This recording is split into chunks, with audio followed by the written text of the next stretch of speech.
사람들에게는 이런 마음이 늘 있습니다.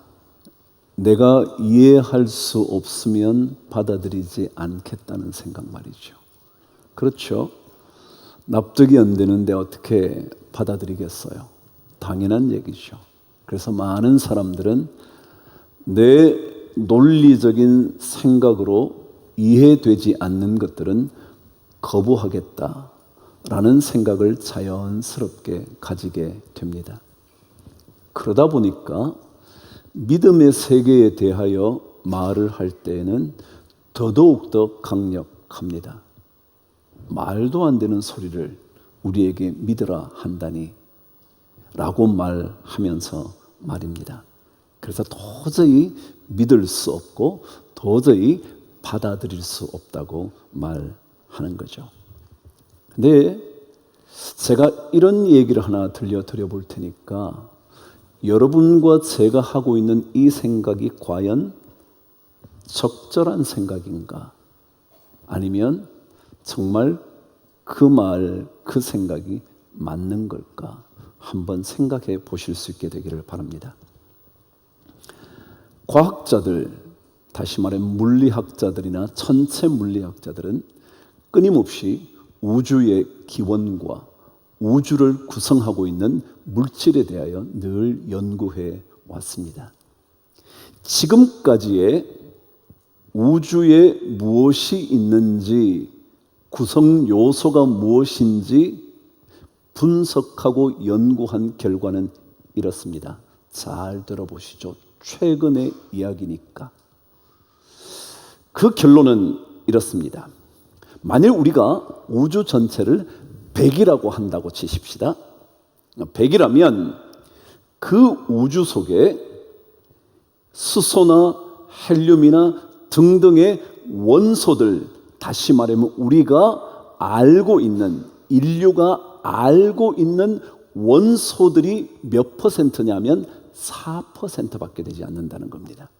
말하자면 연구를 거듭해 보니까 우리가 알 수 있게 된 우주의 구성 물질은 겨우 4%밖에 우리가 알 수 없다는 겁니다. 그렇다면 96%는 우리가 아직 모르는 것들이 우주 속에 가득하다는 것입니다. 그러면서 그들은 이렇게 말을 했습니다. 그 96%라는 것이 무엇으로 구성되어 있냐 그랬더니 73%는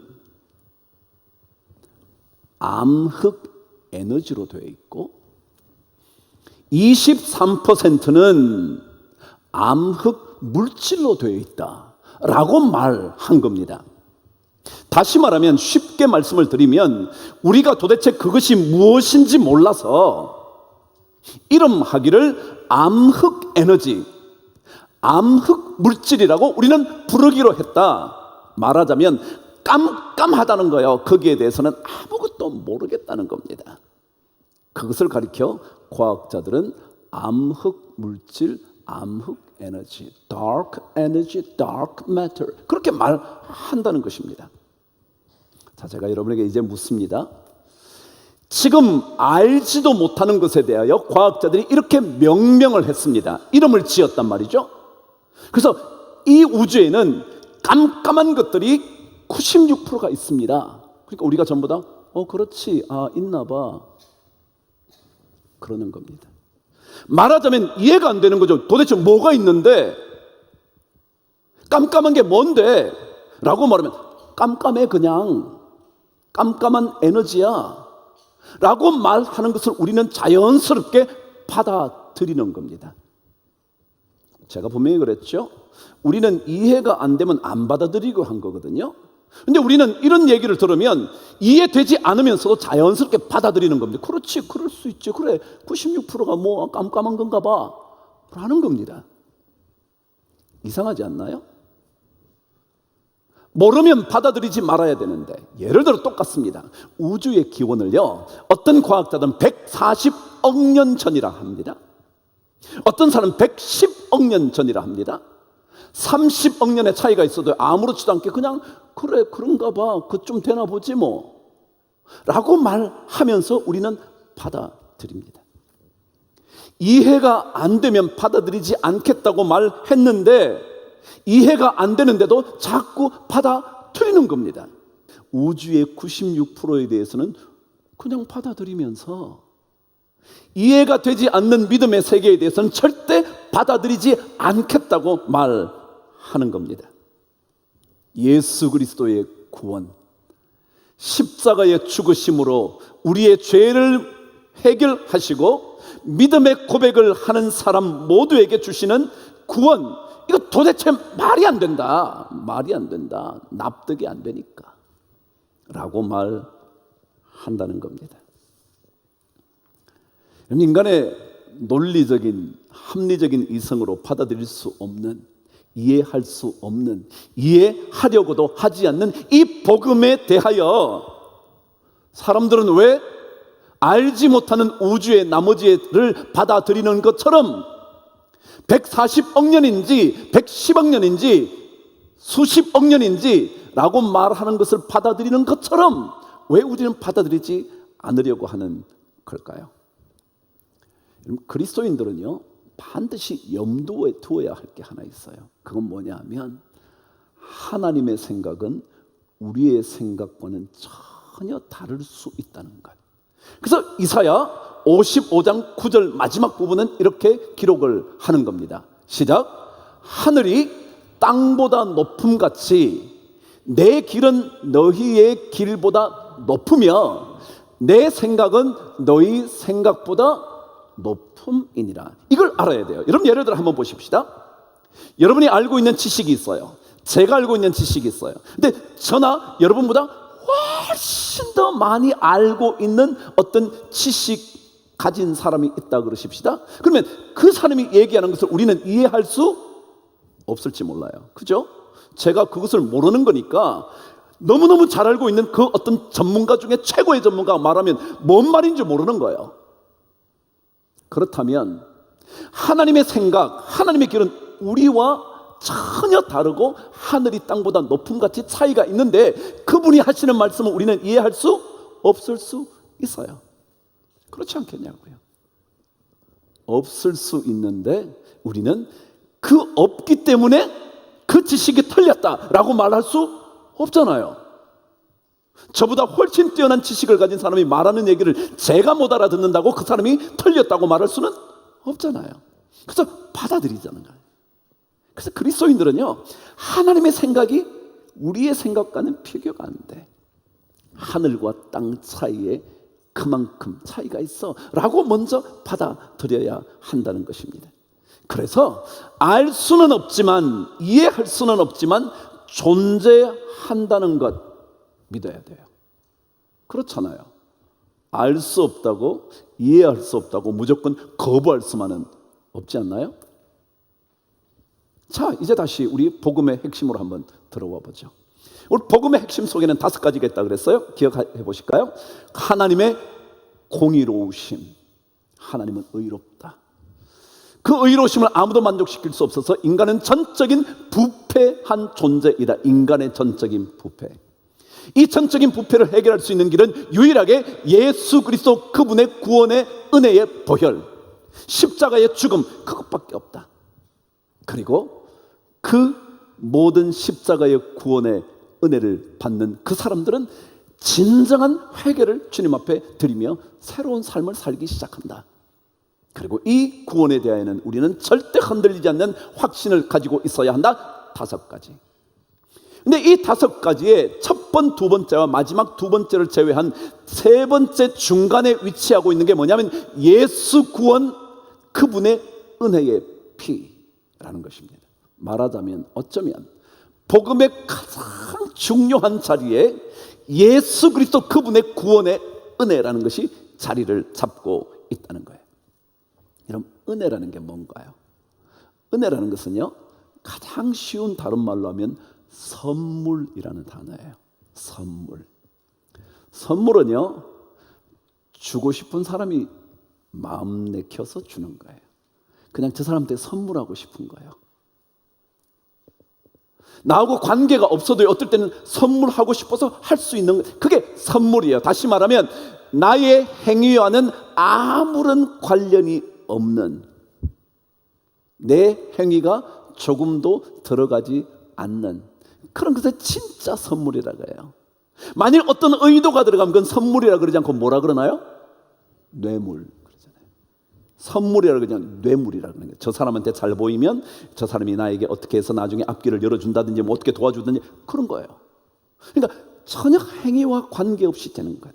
그래서 이사야 55장 1절에는 이사야가 바로 이 구원의 은혜를 이렇게 설명을 한 거예요. 한번 읽어보실래요? 시작. 오호라 너희 모든 목마른 자들아 물로 나오라. 돈 없는 자도 오라. 너희는 와서 사 먹되 돈 없이 값 없이 와서 포도주와 젖을 사라. 이건 좀 이상하지 않나요? 사 먹으라 그랬어요. 사 먹는다는 것은 내가 값을 뭐 한다는 거예요? 지불한다는 게 사 먹는 거잖아요. 먹는 게 아니고요. 사 먹는다는 것은 지불하고 먹는 거예요. 그런데 뭐라고 설명하냐? 돈 없이 값 없이 와서 포도주와 젖을 사서 먹으래요. 사 먹는데 값도 지불하지 않고 사 먹는다는 겁니다. 그런 겁니다. 값도 없이 돈도 없이 지불하지 않고 생명을 건지는 물을 우리는 마시게 될 수 있다. 이게 바로 은혜의 선물이라는 거죠. 여러분, 구원이라는 것은요 바로 이런 선물입니다. 값없이 얻게 되는 선물이죠. 근데 오늘 성경은 이 은혜를 또 다른 단어 하나로 바꾸어서 사용하고 있다는 겁니다. 은혜라는 게 뭐냐? 은혜라는 게 또 다른 단어 하나를 사용하는데 볼펜을 꺼내시고 동그라미 한번 쳐보시죠. 이 단어는 이미 4장 6절에서도 이미 등장한 내용이고요. 4장 8절에도 이미 등장했던 단어입니다. 저와 함께 9절을 읽으시면서 앞부분 한번 읽어보겠습니다. 시작. 그런즉 이 복이 동그라미 쳐볼 복이. 그런즉 이 복이, 이때 복이라는 게 뭐냐면 은혜라는 말이라. 은혜라는 것은 거저 주어지는 건데 거저 주어지는 것을 오늘 성경은 다시 이걸 복이라 그런다. 복이라. 여러분, 구원은요 복입니다. 여러분이 뭔가를 해서가 아니고요 하나님께서 주시는 복입니다. 이런 복이라는 단어는요 참 재미있습니다. 복이라는 뜻은 무언가를 한 것보다 더 넘치게 받을 때 사용되는 단어가 복이라는 겁니다. 내가 무언가를 한 것보다 더 넘치도록 받을 때 그대로 받으면 뭐라 그런다고요? 지난 시간에 삭시라 그런다. 내가 했으니까 요만큼 받는 거예요. 일당이 30불이라 그랬으면 30불 받는 거예요.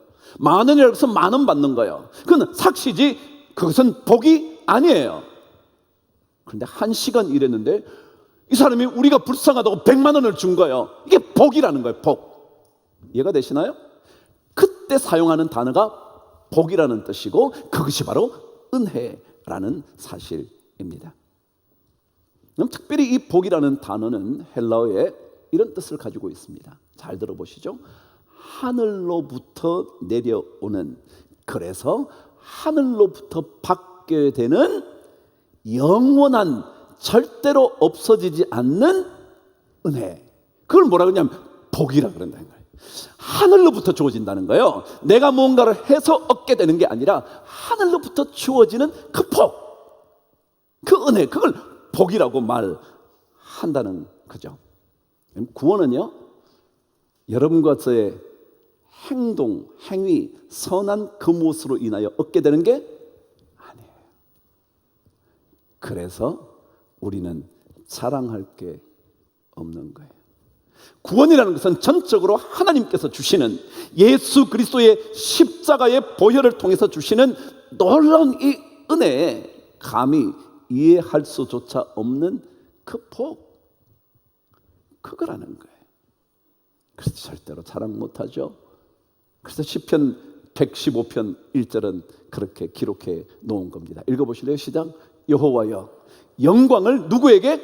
우리에게 돌리지 마옵소서. 오직 주의 이름에만 영광을 돌리라. 이게 뭐냐면 구원받은 사람은 저절로 그렇게밖에 안 되는 거예요. 왜요? 내가 한 게 없는 거예요. 아무리 생각해도. 그게 하나님께서 주시는 복이라는 거예요. 그런데 이 복에는요, 전제 조건 하나가 딱 있어요. 뭐 조건 없이 준다더니 뭔 전제 조건이 있어. 근데 이것은 행위라는, 선한 삶이라는, 무언가 남들에게 내놓을 만한 것이라는 그것과는 관계없이 단 하나의 조건이 있어요.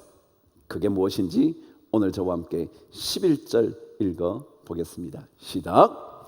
그가 할례의 표를 받은 것은 무할례시에 믿음으로 된 의를 인친 것이니 이는 무할례자로서 믿는 모든 자의 조상이 되어 그들도 의로 여기심을 얻게 하려 하심이니라. 조건 보이시나요? 뭐예요? 믿음으로. 한번 동그라미 쳐보실래요? 믿음으로 된. 그 다음 두 번째, 믿는 모든 자의. 동그라미 치시죠. 12절은 이것을 또다시 이렇게 설명을 했습니다. 아브라함이 무할례 시에 가졌던 믿음의 자취를 따르는 자들에게도 믿음의 자취, 동그라미 한번 쳐보세요. 믿음의 자취. 믿음의 자국을 따라간다는 거예요. 믿음의 발자국을 그대로 한 걸음씩 밟아간다는 것입니다. 이게 바로 구원의 유일한 조건이라는 거죠. 그런데 이것은요, 믿는 거예요. 무언가를 해서 하는 게 아니에요. 여러분의 행위가 거기에 들어가는 게 아니에요. 믿는 것이죠. 믿음이라는 조건 하나밖에 없습니다. 말하자면 믿음이라는 열쇠만이 구원의 문을 열 수 있는 유일한 열쇠다.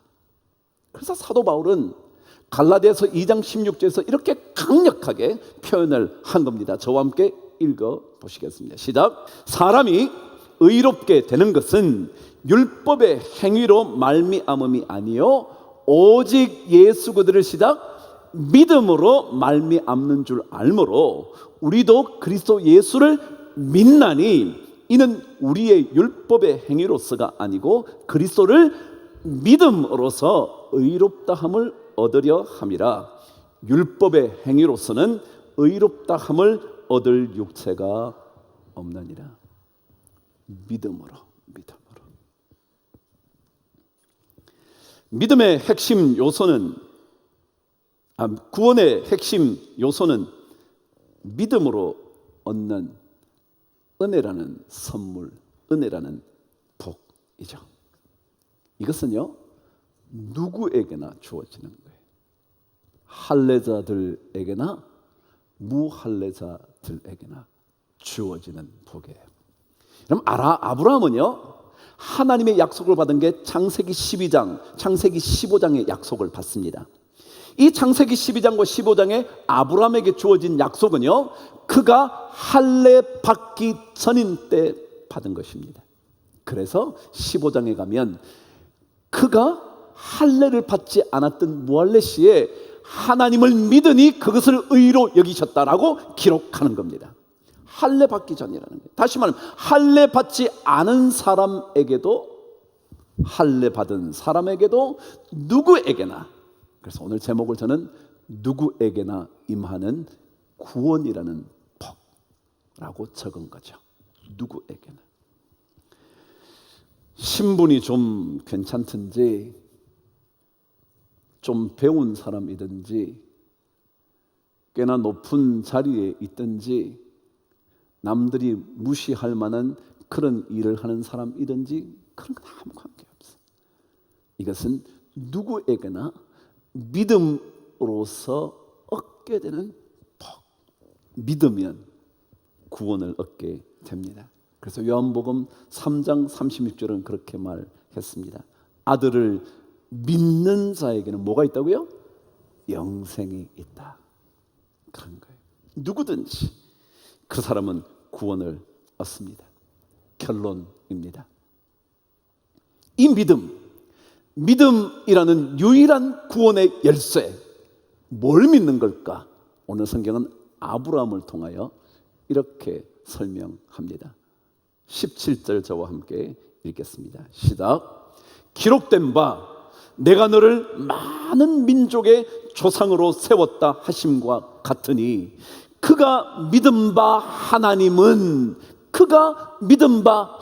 시작.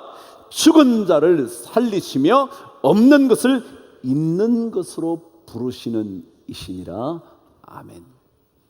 그가 믿은 하나님은 죽은 자를 일으키시고 없는 것도 있게 불러내시는 분이시다. 그걸 믿는 겁니다. 여러분, 사도 바울은요 이미 구약의 역사를 꿰뚫고 있었던 사람이죠. 그가 아브라함에게 이삭이라는 존재가 100세에 태어났다는 것과 그 이삭을 바치라는 하나님의 이야기와 그 이삭을 바쳤더니 오히려 살게 된 이야기를 그는 잘 알고 있었습니다. 그러니까 죽은 자도 살리시고요, 아니 자기 몸이 죽은 것과 같고 사라의 태가 죽은 것과 같음을 보고도 자기에게 주어진 아들이 있었다는 걸 잘 알고 있잖아요. 그래서 그는 이렇게 고백하는 거예요. 아브라함이 믿었던 하나님은 죽은 자도 일으키시고 없는 것도, 생명이 있을 수도 없는데 있게 불러내시는 하나님이시다. 그래서 창세기 18장 14절에는 아브라함에게 하나님의 사자가 나타납니다.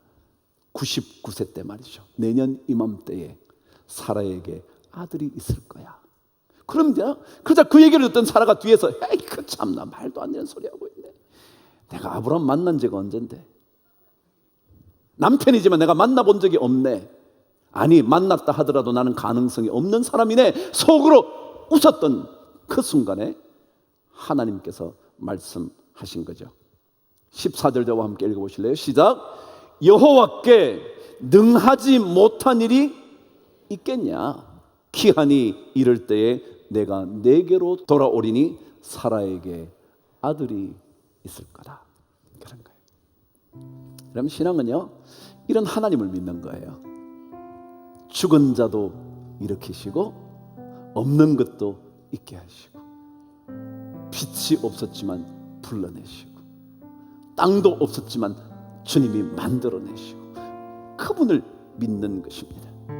홍해가 무슨 상관이겠습니까? 모세의 지팡이만 들면 갈라지는데, 요단강이 넘실대면 어떻겠습니까? 제사장의 발이 닿기만 하면 갈라지는데, 이 하나님을 믿는 겁니다. 이 하나님을 믿으면 그리스도의 구원의 놀라운 은혜만이 아니라 지금의 삶 속에서도 여러분과 제 안에서 건짐받아야 할 곳이 있다면 다 건져 주시는 은혜를 입게 되는 겁니다. 이게 예수 믿는 거죠. 예수 믿는. 그래서 근심이 있는 게 좀 뭘 어때요? 자식이 좀 안 되면 좀 어때요? 그게 뭘 그렇게 문제예요? 결국은 가장 선하게 하실 하나님을 믿는 건데요.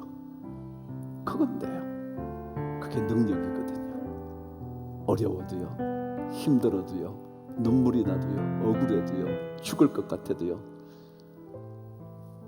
여호와께 능하지 못한 일이 있겠느냐 고백하면서 사는 거거든요.